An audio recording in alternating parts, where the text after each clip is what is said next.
मालवणमधील छत्रपती शिवाजी महाराजांच्या पुतळ्याच्या चबुतऱ्याच्या बाजूला भेगा पडल्याचं रविवारी समोर आलं।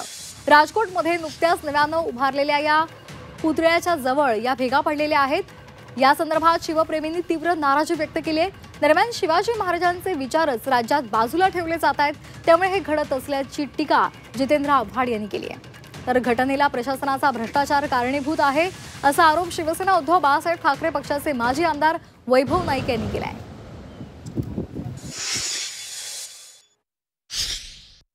पाद्यपूजन होऊन एक महिना न होता तोपर्यंत हे अशी परिस्थिती झाली। याच्या आधी सुद्धा आपण बघितलं असेल संपूर्ण महाराष्ट्राचं आणि देशाचं लक्ष या पुतळा पडल्यानंतर झालं होतं।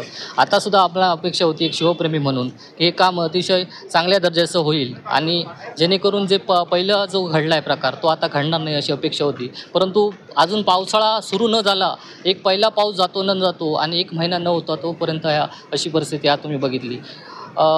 चौतुऱ्यापासून 3-3.5 फुटावर पूर्णतः हे थोडंसं कसलेलं आपल्याला दिसतंय। याच्यावरून या कामात किती निकृष्टपणा आहे हा आपल्याला दिसून येतो। शिवाजी महाराजांचे विचारच खचतात महाराष्ट्रामध्ये पुतळा, त्यामुळे पुतळा त्याच्यामुळेच खचतो। शिवाजी महाराजांचे विचारच आपण महाराष्ट्रात आता बाजूला ठेवायला लागलो आहे, त्याच्यामुळे काय करणार।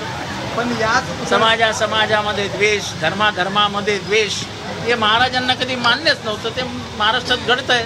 महाराजांनी सुरत लुटली, हे महाराजांच्या नावाने तिजोरी लुटतायत। खरं तर राम सुतार यांनी जी मूर्ती केली आहे छत्रपती शिवाजी महाराजांची ती अत्यंत सुंदर आहे। तिला काही धोका आजही नाही, परंतु आजूबाजूला जे PWDने काम केलं, जे पहिलं काम केलं होतं आणि नवीन काम केलं ते पूर्णतः बोगस काम केलं आहे। या कामामध्ये मोठ्या प्रमाणात भ्रष्टाचार झालेला आहे आणि खरं तर ज्या अधिकाऱ्यांनी हे काम केलं त्यांना आता मंत्रालयामध्ये बढती देण्यात आली।